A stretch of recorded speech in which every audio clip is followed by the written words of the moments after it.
Welcome back to the channel, everyone. I'm Jacob from Rippin' Lips. Before we jump in here, if you're new here, this channel is all about giving tips and tricks about the outdoors and just sharing my experience out here.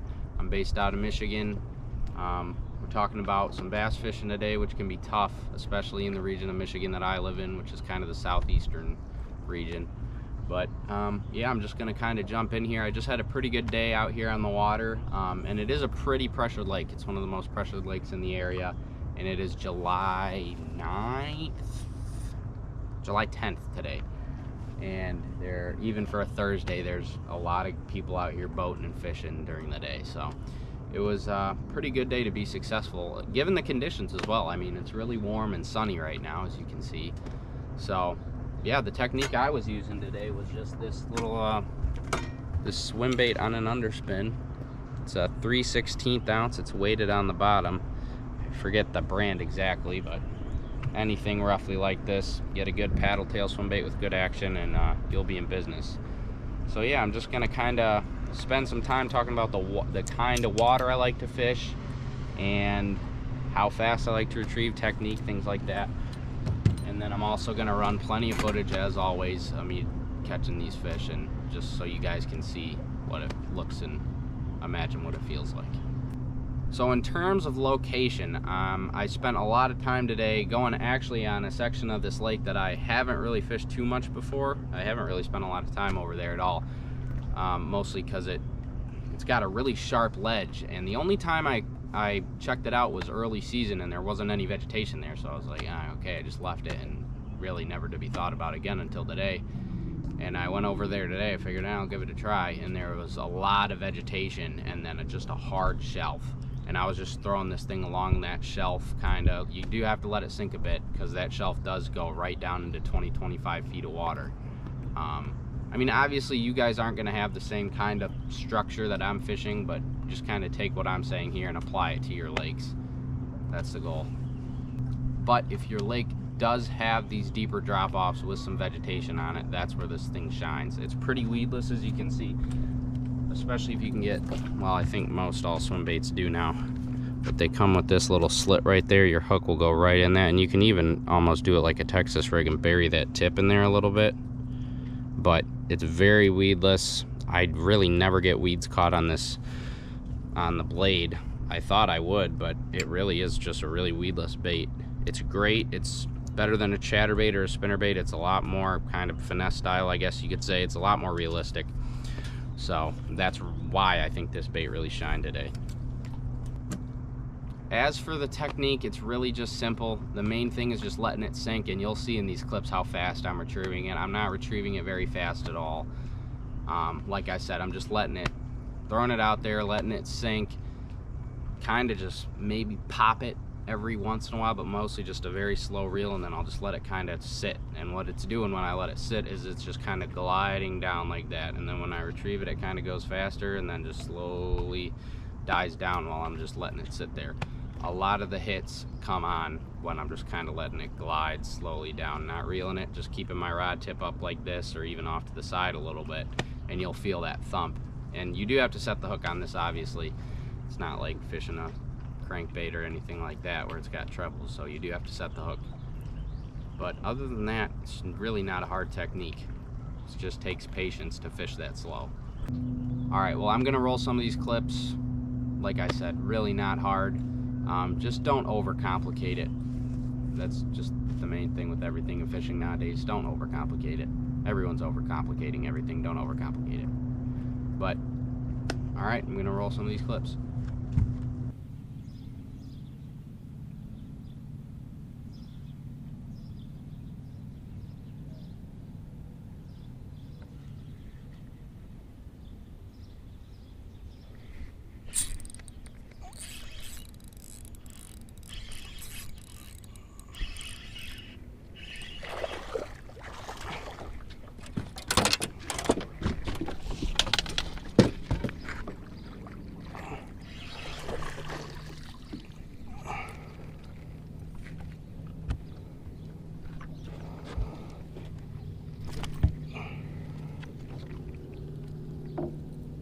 On that G-crack.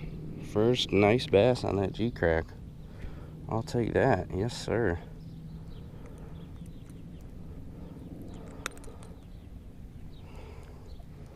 Oh yeah, he wasn't getting off. I was scared I didn't have him hooked that well, but he was on there. That's a good fish. That's a good 2-pounder right there.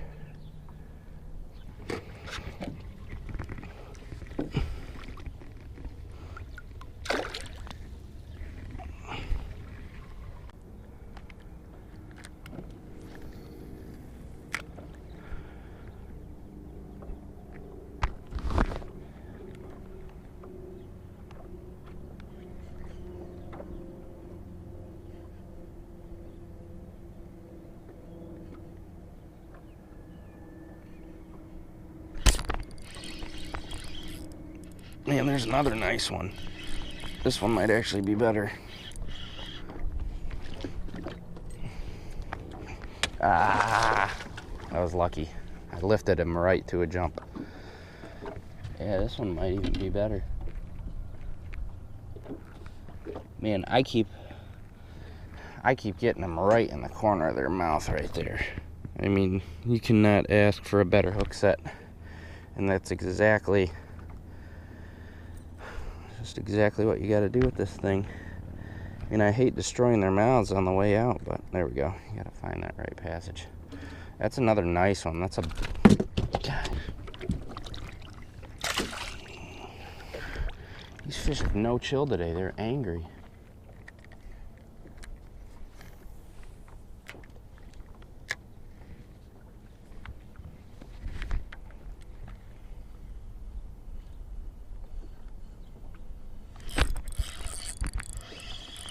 Those felt like some nice head shakes. Yeah, this is a good fish.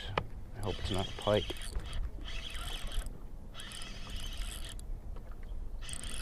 Man, he's staying down. Please be a bass. Please. Yeah, it's a solid largemouth. Not as good as... that's a nice one. Absolute atrocious nut job. Man, he fought a lot harder than he is. I've had a wow. I would have a decent bag in a tournament right now. That's a good fish. For sure. Alright, let me get this guy back here.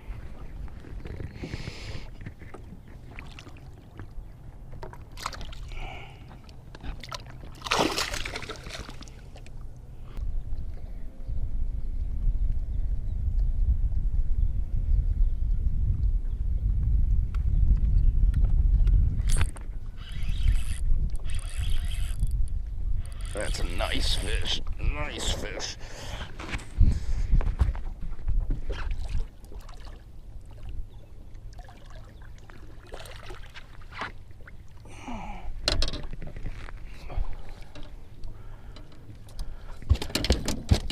That's a really nice fish. There's a good fish right there.